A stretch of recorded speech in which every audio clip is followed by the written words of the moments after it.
So very recently, Disney announced all their details on their new streaming service, and it kind of got me to think, well, what's the cost of all of these streaming services that are now popping up everywhere in comparison to cutting the cable? Is it still worth cutting the cable? Maybe it's okay now because of the cost and rise of all these new streaming services. We're gonna get into that in today's video. Hey wealth builders, and welcome back to the channel. And if by chance you are new here, my name is Dennis, and here we love finding ways to help you build wealth and become financially free. Make sure you have that subscribe button hit down below and tap on that bell notification so you can join the conversations right away. So I'm a big fan of streaming services. I actually can't remember the last time I actually paid for cable. It was definitely a long time ago, like maybe a decade ago. It's been definitely some time.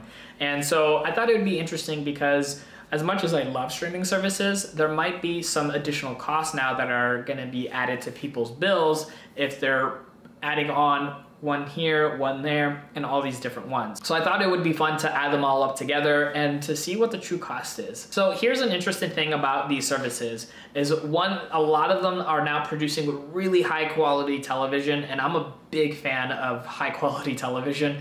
I actually like, as much as I don't have cable, I actually love watching really well put together television shows. We have a Netflix ourselves, as well as access to Hulu, but I am very intrigued about like Disney's Plus and then the new Apple TV Plus that's coming out as well. And so we're gonna go into those as well when it comes to adding up the totals. But I'd be very curious to hear from you, which streaming services do you currently have? You know, like I mentioned, I have Netflix, Hulu. I'm definitely interested in Disney Plus as well as the Apple TV Plus. But of course, we're here to talk about the totals of having all these different services in comparison to the actual cable bill.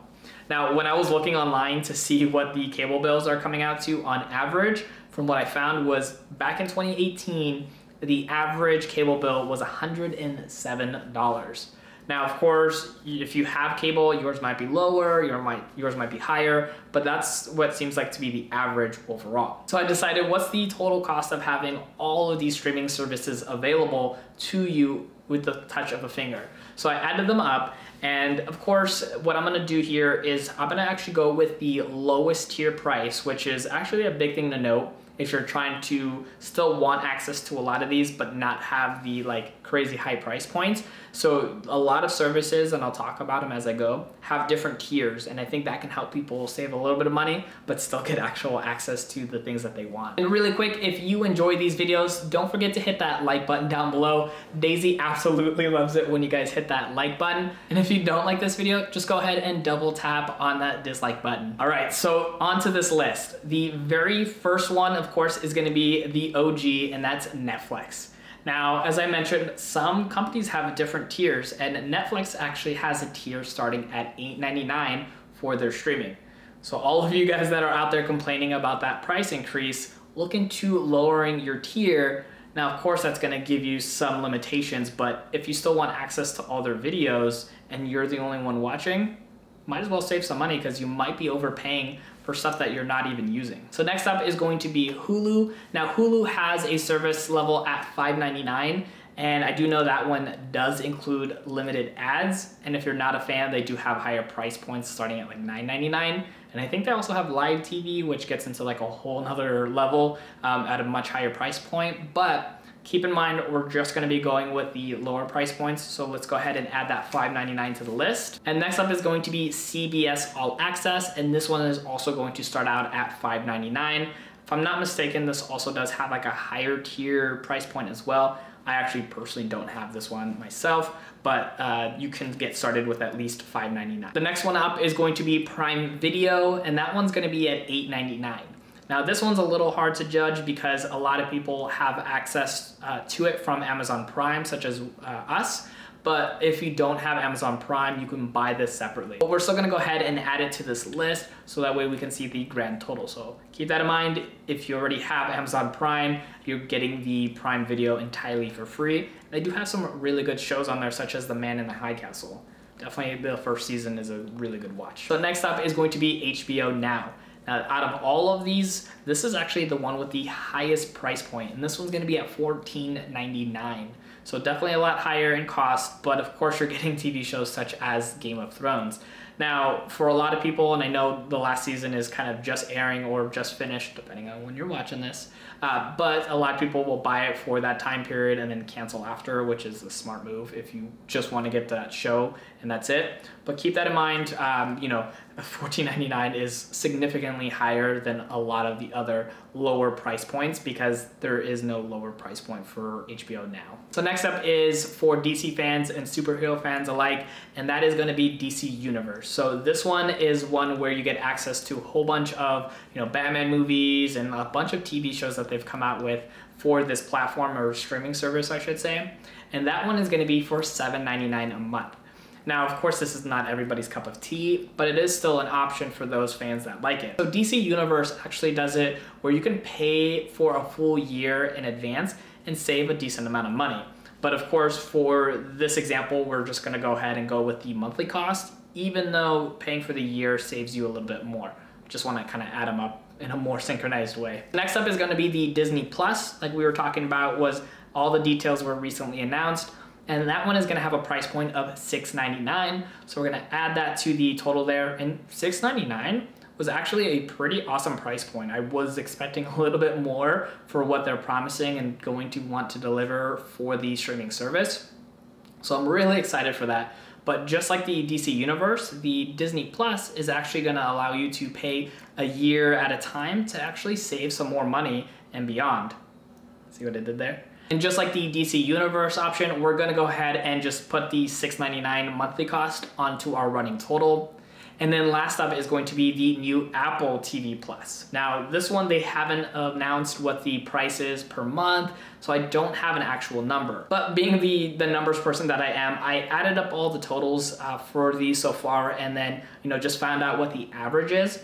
And it was a little over $8. So I'm gonna just go ahead and venture to guess that the total for the new Apple service, but just keep in mind that this might be a complete guess, but I think it might end up being $8.99. And if that's the case, that means our complete total for having all of these different services, at least at the bare minimum cost per month, is gonna come out to $68.92. So if you have access to all of these in comparison to having that average cable bill, it's still about a $38 savings having all of the access to these versus the cable bill. But of course, as we talked about, these are the lowest monthly costs that you can get. There's some that have different tiers, but also too, they have like these other streaming services that have access to like a crazy amount of TV channels. We have things such as Sling TV, YouTube TV, as well as like DirecTV Now that gives you like even broader access. So the interesting thing about having all these options with streaming services is that sometimes having a lot of options is not always the best thing. For me personally, if I have multiple options when it comes to cereal, like I have a tough time having breakfast. So sometimes that is not always the best, but a lot of these platforms are now offering some really awesome content, which I'm a big fan of, having really good content when it comes to television. The other thing you want to consider as well is the time that you're giving up watching these things. As much as I love sitting down and watching a good television show, it can take away from me creating more content for YouTube or doing something else that can better myself as well. Daisy's been sitting on my lap pretty much this whole time. And I think that that's something you always want to be cautious with when it comes to having something at a low cost, but costs you a lot of your time. You know, binge watching, of course, is really popular nowadays. And as much as I love, you know, like I mentioned, watching a show and going through the whole series, I always have to be cautious with making sure that I'm utilizing that time properly so I can also still develop and grow, produce more content, create, you know, something more for myself than, you know, just sitting around and watching something. Not saying it's bad on, you know, occasion, but doing it very often might be something that is actually costing you more in value of time than your actual money. So one thing I found pretty interesting when I was doing the research for this video, making sure that I got all the price points correct with these streaming services, is that some of these other websites that were comparing cable cutting and streaming services were counting the internet as part of the cost of streaming services. And their reason for it was the fact that in order to have these streaming services, you do need to have internet at home.